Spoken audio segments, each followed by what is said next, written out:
The Valorian Dominion had ruled the stars for 12,000 years, and in all that time, no species had ever challenged their supremacy without paying the ultimate price.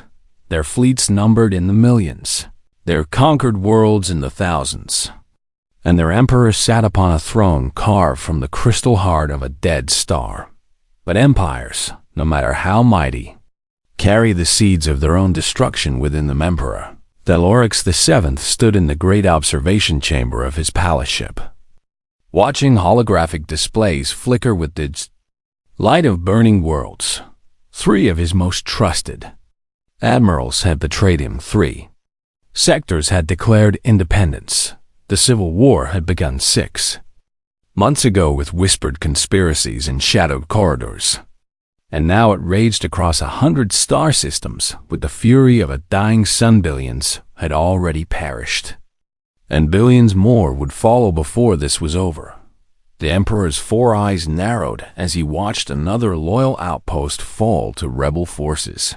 Long fingers, each tipped with a razor-sharp claw, tapped against the armrest of his command throne in a rhythm of barely contained rage. He had ruled for 3 centuries, and he would not see his legacy torn apart by ambitious fools who thought themselves worthy of his crown. Majesty, a voice interrupted his dark thoughts. High Arbiter Selen approached with the careful grace of someone who knew that a single wrong word could mean death. She was tall even by Valorian standards, her silver scales catching the light of distant stars, her uniform immaculate despite the chaos consuming the Empire.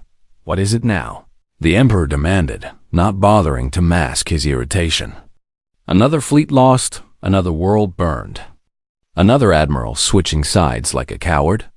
"None of those, Majesty," Selen replied, and something in her voice made him turn to face her fully.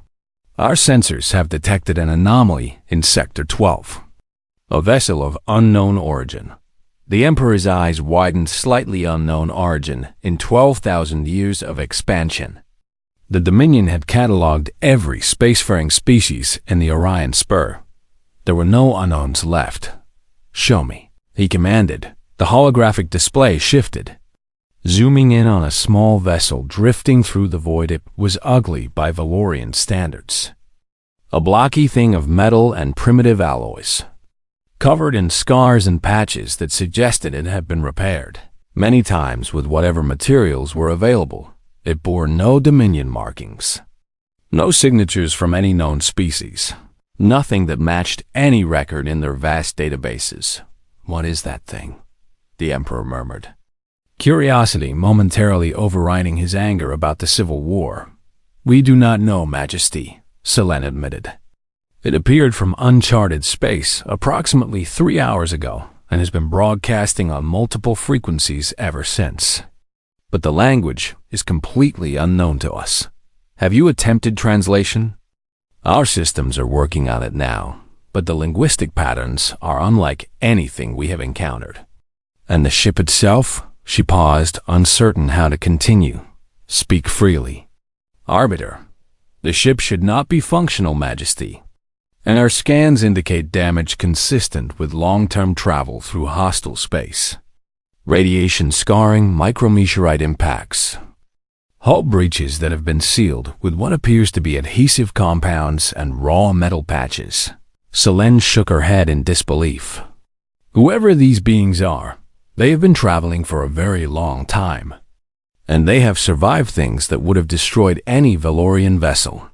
The Emperor considered this information carefully. In the midst of a civil war, the last thing he needed was an unknown variable. But his curiosity was a fire that demanded fuel. "Intercept them," he ordered. "Take a small fleet and bring them to Orbital Station Keth-9 for examination. And if they resist, disable their vessel but keep them alive. Because I want to know who they are and where they come from." Selen bowed low and departed to carry out his command. 3 hours later, her interceptor fleet surrounded the strange vessel. Weapons trained on its battered hull. The translation systems had finally cracked the alien language. And when the unknown ship responded to her hail, Selene heard words that would change the galaxy forever. This is the UEN's Defiance. Terran Expeditionary Force, the voice said, crackling through speakers that struggled with the alien frequencies. We are lost, and we are requesting navigational assistance. Because we mean you no harm, and we just want to find our way home. Selene leaned forward in her command chair, studying the visual feed from the alien vessel. The beings on the screen were small and soft, covered in thin skin of various brown shades. With only 2 eyes each and no visible natural weapons whatsoever, they looked fragile, breakable, like creatures that evolution had forgotten to properly equip for survival, and yet they had crossed the void in that damaged ship, and yet they were still alive. I am High Arbiter Selene of the Valorian Dominion, she responded, keeping her voice neutral and commanding. You have entered sovereign space, and you will power down your weapons and prepare to be escorted to a secure location for processing. There was a pause, and then a different voice came through the speakers. Female and tired, but carrying an edge of something Selene could not quite identify. This is Captain Elena Vasquez of the Defiance, the voice said. We will comply with your escort, but we will not power down our weapons. And before you take offense at that, you should understand that we have been traveling for 11 months through unknown space.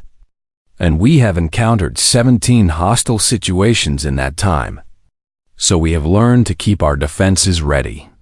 Not because we want to fight you, but because we have learned that the universe is not a friendly place. Selene felt something stir in her chest. Something that might have been respect if she were willing to admit it. These creatures, these soft and fragile beings, had survived 11 months in uncharted space. They had faced 17 hostile encounters in a vessel that looked like it should have fallen apart years ago, and their captain was politely but firmly refusing to disarm, speaking to a Valorian High Arbiter as if they were equals rather than conquered subjects. Very well, Selene heard herself say, surprising herself with the concession. Keep your weapons online, but make no aggressive moves, because any hostile action will be met with overwhelming force. Understood, Captain Vasquez replied. And thank you for the reasonable approach, because we really are just trying to get home, and we have no interest in causing trouble for your people or your empire. As the strange vessel fell into formation with her fleet, Selene could not shake the feeling that something significant had just begun. She had encountered hundreds of species in her long career, and she had learned to read the patterns of civilizations about to fall under Valorian rule. But these humans, as they called themselves, did not fit any pattern. She knew they were lost and damaged and far from home. They were small and soft and seemingly defenseless, and yet, when their captain spoke, there was no fear in her voice, only patience, only determination. Only the quiet certainty of someone who had already survived the impossible and expected to keep doing so. Selene transmitted her report to the Emperor and prepared for arrival at Keth-9, wondering what secrets these strange beings carried with them across the stars, and wondering if the Dominion was ready for the answers. Orbital Station Keth-9 hung in the darkness between stars like a metal flower waiting to bloom. It was one of the Dominion's oldest outposts, a place where scientists studied strange phenomena and officers interrogated prisoners of war.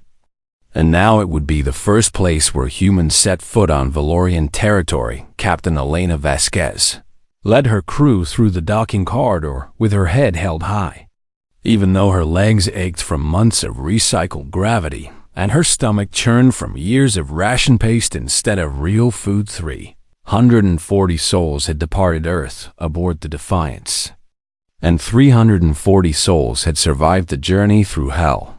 She would not let them see her weakness now. High Arbiter Selene waited at the end of the corridor, flanked by guards whose weapons made the Defiance's arsenal look like children's toys. The Valorian was impressive up close, standing nearly 8 feet tall, with scales that shimmered like liquid silver and 4 eyes that seemed to see everything at once. "Welcome to Keth 9, Selene said, her voice carrying no warmth whatsoever.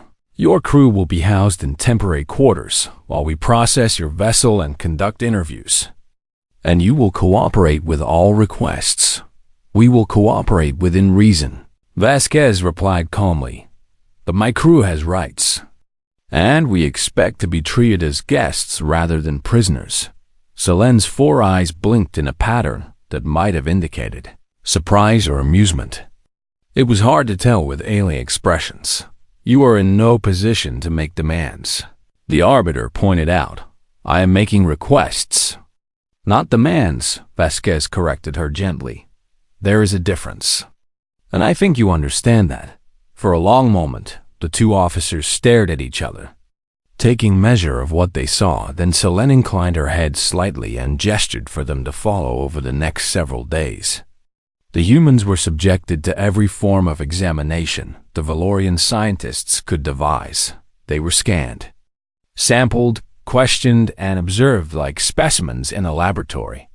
But through it all, they remained calm and cooperative, answering questions honestly, even when the answers clearly confused their hosts. "You say your species developed faster than light travel only 2 centuries ago, one scientist asked Captain Vasquez during yet another interview session. "But that is impossible, because it takes thousands of years for a species to progress from basic space travel to interstellar capability. We are fast learners," Vasquez replied with a tired smile. "And we had good motivation, because our home world was getting crowded and we needed room to grow." "But how did you develop the technology so quickly?" "We made mistakes and we learned from them. And then we made more mistakes and learned from those too. And we kept going until we got it right. Because giving up was never an option for us." The scientist made notes on his datapad, clearly troubled by this answer. Giving up was never an option. What kind of species thought like that?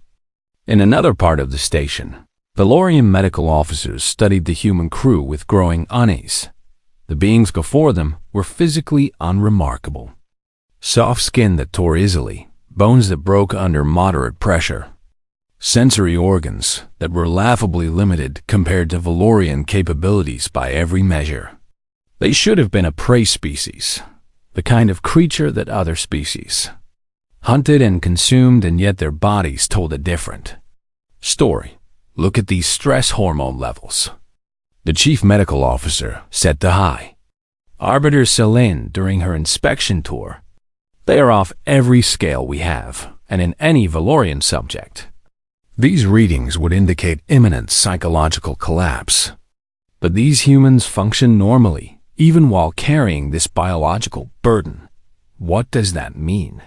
Selene asked. "It means they have been under extreme stress for an extended period of time, months at minimum, and instead of breaking down or dying from the strain, they have somehow adapted to function while carrying a load that would destroy most other species." Selene absorbed this information in silence.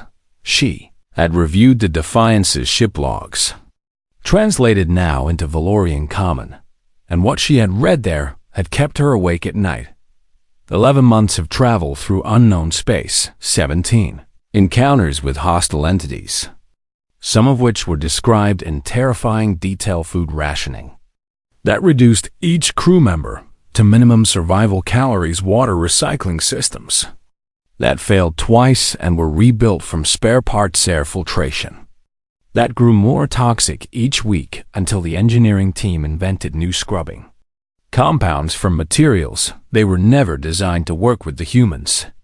Should have surrendered to despair somewhere.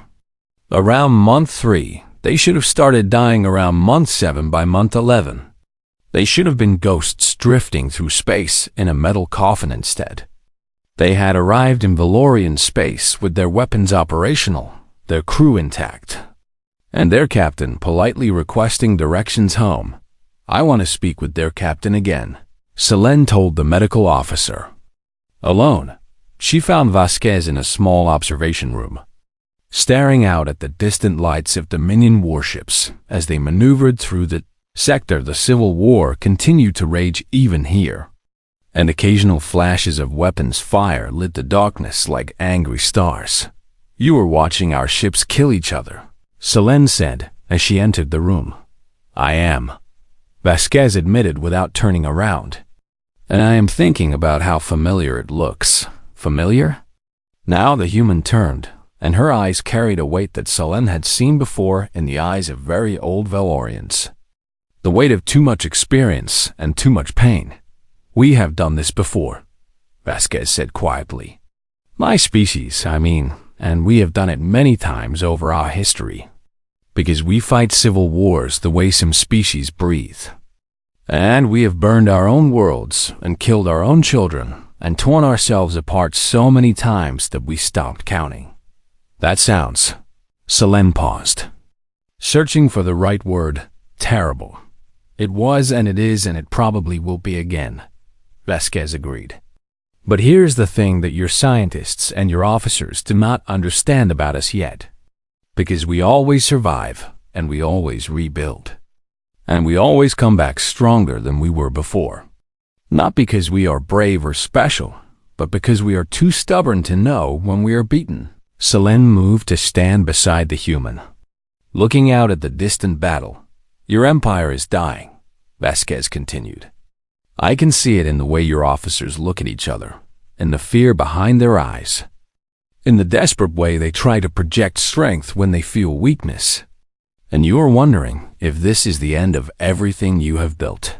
You speak boldly for someone in your position. I speak honestly because there is no point in lies. And because I have seen this story before, and because I know how it ends if you let it play out the way it wants to. And how does it end?" Vasquez was quiet for a long moment, watching the lights of war flicker in the void, in fire and silence and forgotten graves. She finally said, "Unless someone finds the courage to choose a different path, because war is easy and peace is hard. But peace is the only thing that lets you build something that lasts." Selene felt something shift inside her, some certainty that she had carried for centuries beginning to crack and crumble. These humans were weak and soft and fragile. They should have been nothing. And yet their captain stood here in the heart of an alien empire, surrounded by enemies, far from any hope of rescue. And she offered wisdom instead of fear. "Why are you telling me this?" Selene asked. Vasquez smiled, and for the first time, Selene saw something like hope in her tired eyes. "Because someone has to, and because you are listening, and because that is how change begins."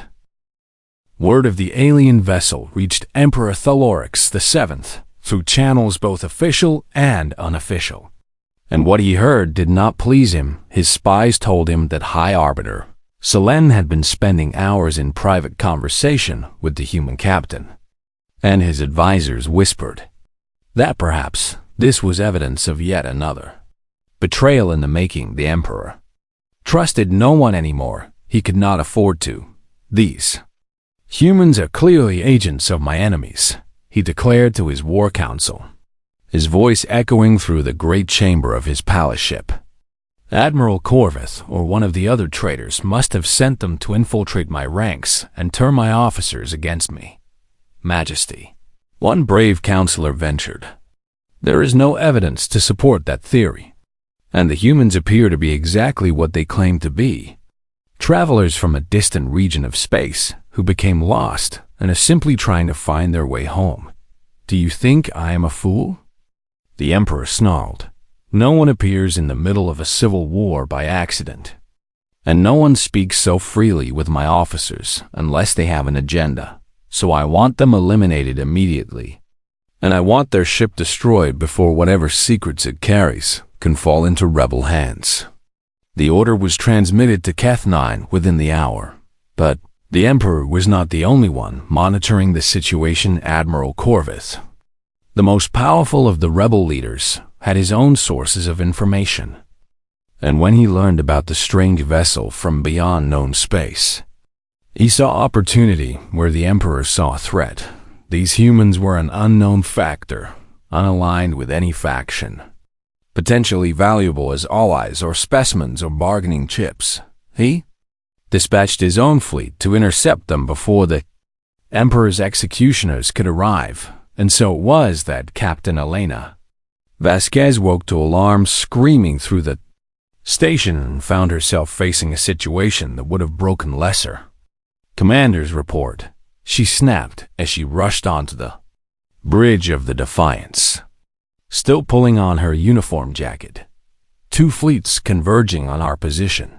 Lieutenant Chen reported from the navigation console, his voice tight with controlled fear. Imperial forces from the galactic south, rebel forces from the north. And both are on intercept courses that will bring them here within 6 hours. Why are they coming here? Communications intercepts suggest we are the reason, Commander Okonkwo said grimly from the engineering station. It appears the Emperor has ordered our execution, and the rebel admiral wants to capture us before that can happen. Vasquez felt the weight of 340 lives pressing down on her shoulders. Her ship was damaged, and low on ammunition. Her crew was exhausted. From months of survival against impossible odds, they were surrounded by an empire at war with itself, and both sides wanted them dead or captured for their own purposes. Any reasonable commander would have seen this as and any sensible officer would have begun preparing for surrender or death, but Elena Vasquez had not survived 11 months in the void by being reasonable or sensible. Get me a channel to High Arbiter Selene, she ordered, and start warming up the engines, because we are not going to sit here and wait for them to decide our fate. When Selene appeared on the view screen, her expression was troubled and her movements were hurried. Captain, you must understand that I had nothing to do with these orders, the Arbiter said quickly. The Emperor has become paranoid beyond reason, and I cannot countermand his commands without being branded a traitor myself. I know, Vasquez replied, and I am not blaming you for any of this. But I need to know something before I make my next decision, and I need you to answer honestly. Ask, do you believe there is any chance of stopping this civil war? And do you believe your people can survive what is coming if it continues? Selene was silent for a long moment, and when she spoke, her voice was heavy with exhaustion and despair. No, she admitted. I believe the Dominion is destroying itself, and I do not know how to stop it. Then listen carefully, Vasquez said, leaning forward in her command chair, because I am about to do something very stupid, and I need you to understand why. She turned to her communications officer. Open a channel on all frequencies. Broadcast to every ship in the sector, Imperial and Rebel alike, and make sure they can all hear this. Channel open. Captain, Vasquez took a deep breath and spoke words that would echo across the stars. Attention all Valorian vessels. This is Captain Elena Vasquez of the human ship Defiance, and I am addressing both your Emperor and your Rebel admirals with the following message. She paused, letting the weight of the moment settle. We have no stake in your war, and we have no interest in your empire or your politics. And we came here by accident while trying to find our way home. But since we are here, we are going to offer you something that you clearly need but are too proud to ask for. We are going to offer you perspective. My species has fought 100 civil wars across our history, and we have burned our own cities and killed our own families and destroyed everything we built only to rebuild it again. And we know exactly where your current path leads, because we have walked it ourselves more times than we can count. We know the cost of what you are doing to each other, and we know that the only winners in a civil war are the vultures who feast on the corpses. And we know that the only way out is for someone to be brave enough to stop fighting first.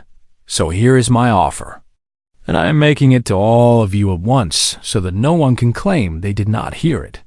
Cease fire for 6 hours, and meet with us to discuss terms of peace and let us share what we have learned from our own centuries of self-destruction. Because we are outsiders with no agenda except survival.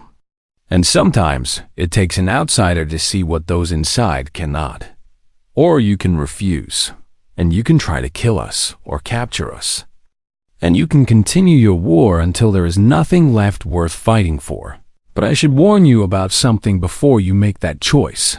Her voice hardened, and every officer on the bridge felt the temperature drop. We have nothing left to lose. And we are very far from home, and we have already survived 11 months of hell to get here. So if you think we will surrender quietly or die easily, you are badly mistaken. We are human, and we do not break, and we do not stop. And we will show you exactly what a species with nothing left to lose is capable of if you force us to. You have 6 hours to decide. And the clock starts now. She cut the transmission and sat back in her chair, suddenly very tired. Captain, Lieutenant Chen said quietly, did we just threaten an entire empire? We did, and we have 47 missiles and maybe 3 hours of engine power before Chief Okonkwo's repairs give out. I know. So what happens when they call our bluff? Vasquez smiled grimly and looked around at her crew, at the men and women who had followed her through the impossible and come out alive on the other side. Then we show them it was not a bluff, she said, because we are the Defiance, and that name means something. And we will make them remember us, even if it is the last thing we ever do. On his palace ship, Emperor Thalarix VII listened to the human transmission with cold fury burning in his 4 eyes. Who did these creatures think they were? How dare they address him as if they were equals? He would crush them utterly and use their bones as decorations for his throne. He gave the order to attack, and in his flagship on the other side of the sector, Admiral Corvith heard the same transmission and reached the same conclusion through different reasoning. These humans were too dangerous to leave alive, too unpredictable to control, too bold to be anything but a threat. He gave his own order to attack, and on orbital station Keth-9, High Arbiter Selin watched both fleets begin their approach and felt something she had not felt in centuries, hope, because, for the first time in the long history of the Dominion, someone had spoken truth to power and refused to back down, and somewhere in her ancient heart, she knew that everything was about to change. The Battle of Keth-9 began at exactly 1400 hours station time, when the first wave of Imperial destroyers opened fire on the rebel fleet that had just arrived from the opposite vector. For a brief moment, it seemed like the humans might be forgotten. In the chaos of Valorian fighting Valorian, that hope died, when both fleets detached secondary squadrons and sent them converging on the battered human vessel. 37 ships inbound, Lieutenant Chen reported, his voice steady despite the impossible odds. Mix of destroyers and corvettes from both factions, and they should reach weapons range in approximately 12 minutes. Engine status?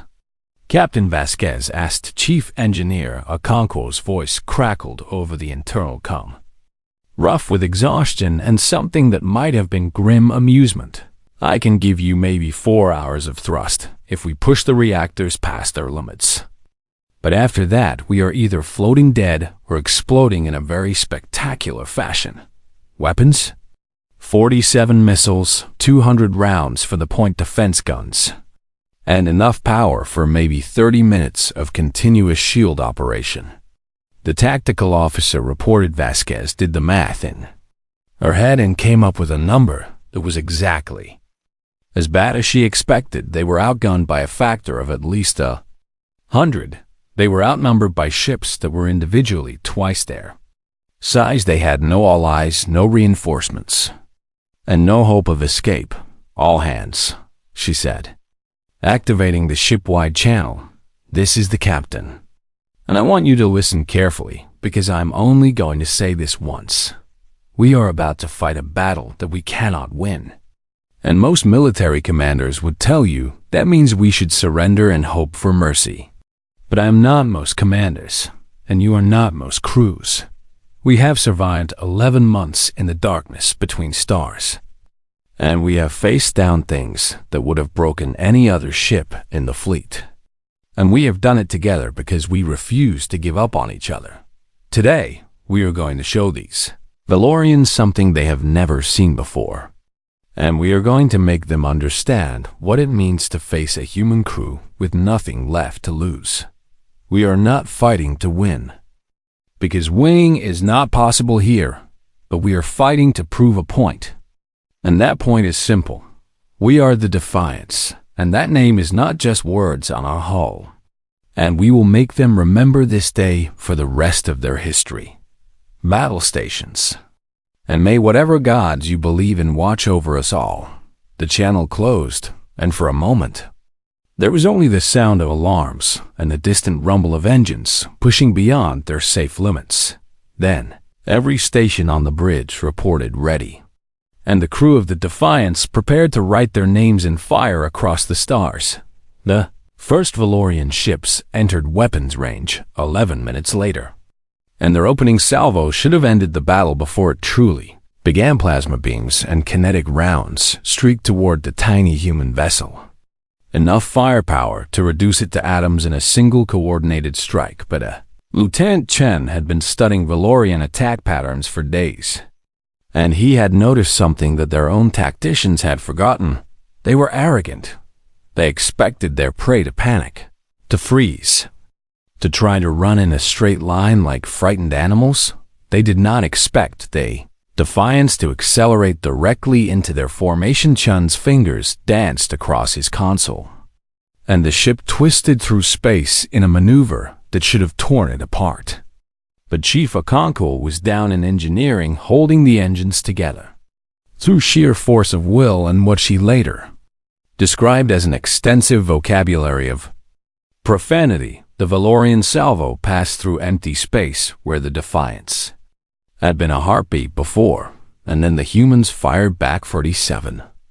Missiles was not enough to destroy a Valorian fleet, but it was enough to create chaos, especially when those missiles were programmed to detonate at irregular intervals and scatter debris across the engagement zone. The first destroyer to die was the Crimson Talon, an Imperial vessel whose captain had moved too close while trying to line up a killing shot. A human missile detonated against its forward shields, and while the shields held, the explosion blinded its sensors for crucial seconds. In those seconds, the Defiance closed to point-blank range and unleashed its point defense guns directly into the destroyer's unprotected engine section.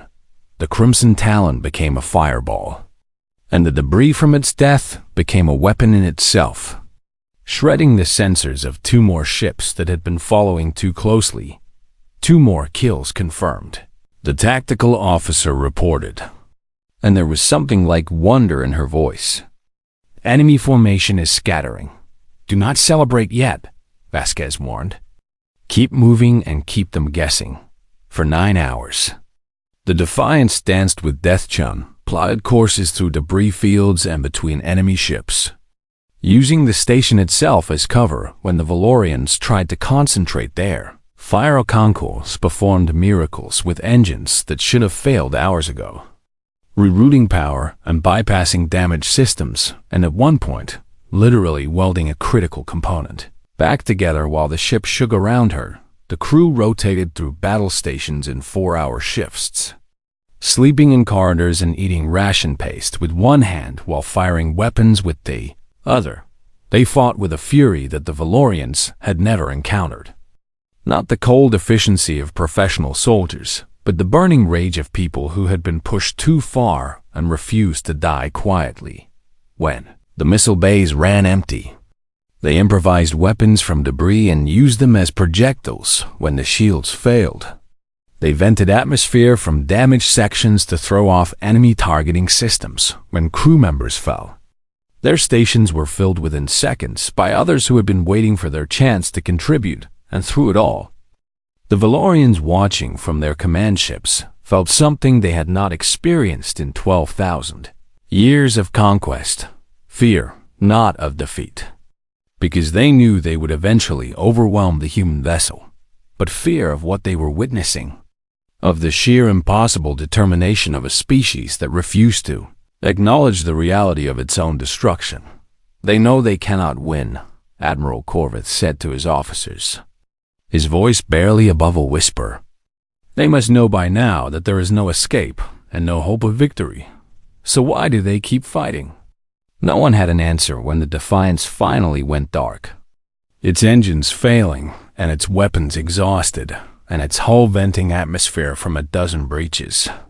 11 Valorian warships had been destroyed. 11A battered exploration vessel with a crew of 340 had killed 11 warships of the mightiest empire in the galaxy high. Arbiter Selene listened to the final transmission from the dying ship, broadcast on all frequencies for everyone to hear. "This is the Defiance," Captain Vasquez's voice said, rough with exhaustion and pain but still unbowed. "To whoever is listening, I want you to remember what you saw today. We knew from the beginning that we could not win this fight, and we knew that we would probably die here far from our home. But we fought anyway because surrender was never an option for us. You want our ship, so come and take what is left of it. And you want our lives, so earn them if you can. But know this before you celebrate your victory: we are not alone. And Earth is watching through every sensor we have left. And others will follow us to these stars someday. And they will remember what you did here. They will remember that you were offered peace and chose war. They will remember that we fought to the last breath and the last bullet. And they will come, not with one ship, but with 1,000, and when they do, they will not be as patient as we were. We are human, and we do not go quietly. And you will learn to respect that, or you will learn to regret it." Defiance out. The transmission ended. And across the sector, on Imperial ships and rebel vessels alike, there was only silence. 11 ships destroyed by a single battered vessel. 11 crews dead at the hands of a species that should have been nothing more than prey. High Arbiter Selene looked at the drifting wreck of the Defiance and made a decision that would change the course of history. "I am taking a shuttle to that ship," she announced. "And I am going to bring back whoever is still alive. And anyone who tries to stop me will answer to me personally." No one tried to stop her. The Civil War ended 3 days after the Battle of Kethnine, but not because of treaties or negotiations, or the victory of one faction over another. It ended because of a single intelligence report that arrived simultaneously on the command ships of Emperor Thelorix VII and every rebel admiral in the Sector 37. Additional human vessels had been detected at the edge of Dominion space. They were not warships, and they carried no weapons that could threaten even a small Valorian patrol craft. They were colony ships and exploration vessels and merchant freighters, the leading edge of a species that had only discovered faster-than-light travel 2 centuries ago and had already spread to 94 worlds across a vast region of space that the Dominion had never bothered to explore. The Defiance had not been an invasion or a scouting mission or a deliberate provocation. It had been an accident, a lost ship trying to find its way home. And its crew had chosen death over revealing the location of their homeworld. They had destroyed 11 Valorian warships and died fighting against impossible odds, not to protect themselves, but to protect their people back on Earth. The implications of this revelation spread through the Dominion like fire through dry grass. If one damaged exploration vessel could cause this much destruction, what could a real human war fleet accomplish?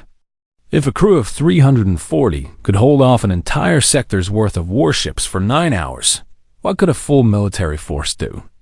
And if these humans were willing to die rather than reveal their home coordinates, how many more of them were out there, waiting, watching, remembering what had been done to their lost ship. Emperor Thalorix VII retreated to his palace ship and refused to speak with anyone for 2 days when he finally emerged. The arrogance in his eyes had been replaced by something that looked almost like fear. Admiral Corvus withdrew his fleets to defensive positions and sent messages to the other rebel leaders suggesting that perhaps their differences could be resolved through means other than warfare. And High Arbiter Selene walked through the wreckage of the Defiance, stepping over debris and bodies. Searching for survivors, she found Captain Elena Vasquez in the command chair where she had spent the entire battle, bleeding from a head wound that should have killed her hours ago, refusing to let the medics treat her until every surviving crew member had been evacuated first. "You are insane," Selene said as she knelt beside the human captain. "You could have surrendered at any time, and we would have taken you prisoner, and you would have lived." Vasquez smiled through cracked and bleeding lips, and there was no regret in her eyes. "Would you have respected us if we had surrendered?"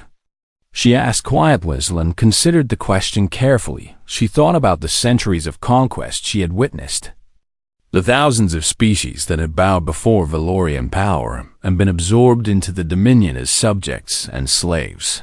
She thought about how quickly those species had been forgotten, how their cultures had been erased and their histories had been rewritten to serve imperial purposes, and she thought about what she had witnessed today, about a crew of soft and fragile beings who had fought like demons against impossible odds and made the mightiest empire in the galaxy bleed for every inch of ground. "No," she admitted, "we would not have respected you, and we would have dismissed you as another weak species to be conquered and forgotten." And now? Selene stood and looked around at the devastation, at the price that had been paid for this moment of clarity. "Now, I think we need to have a very different conversation about the future." 1 week later, Selene stood before Emperor Thalorix VII in the great throne room of the palace ship, delivering her assessment of the human threat to the assembled war council.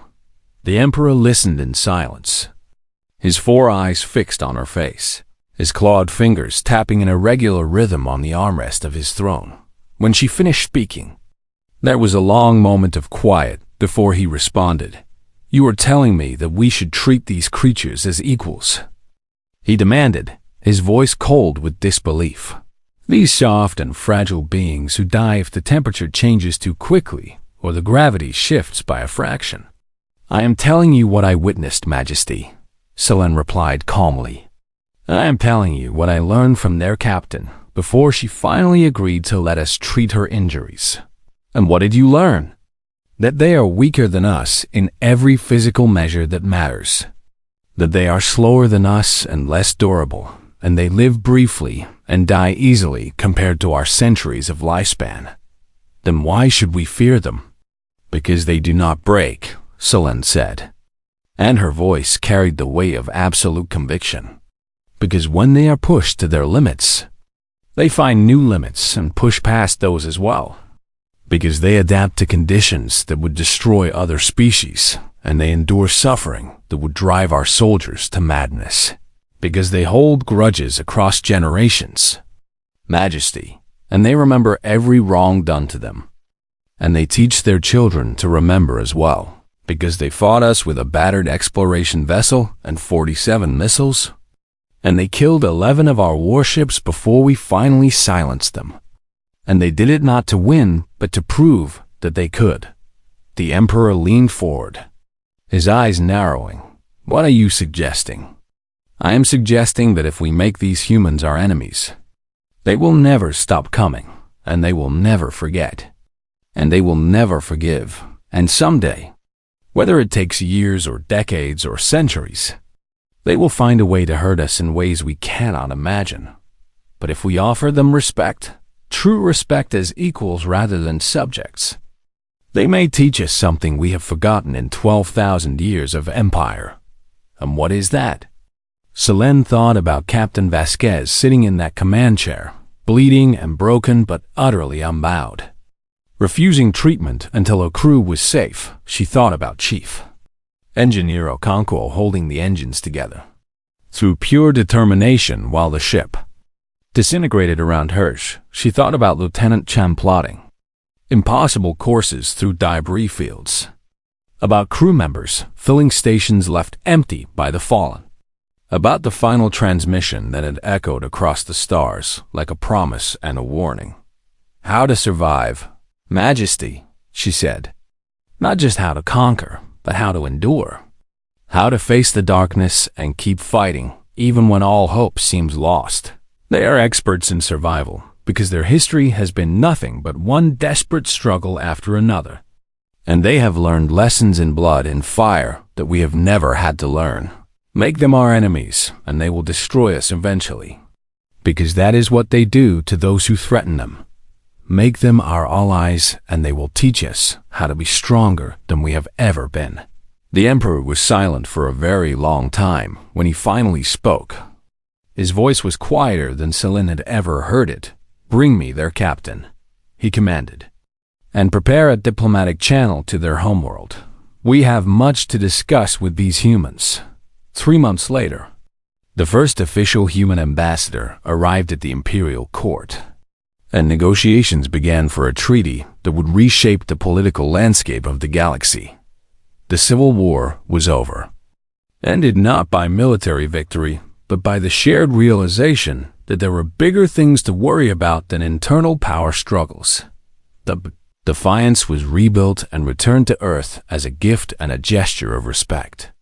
And its surviving crew members were honored as heroes who had single-handedly prevented a galactic war, and Captain Elena Vasquez, now Admiral Vasquez, accepted a position as the first human liaison to the Valorian Dominion, where she spent the next 30 years teaching the ancient empire that strength was not just about weapons and territory. It was about the will to keep fighting when all seemed lost. It was about the courage to face impossible odds and refuse to give up. It was about the stubborn, irrational, magnificent refusal to go quietly into the dark 17 years after the Battle of Kethnine, when the Void Swarm emerged from the darkness between galaxies and threatened to consume everything in its path.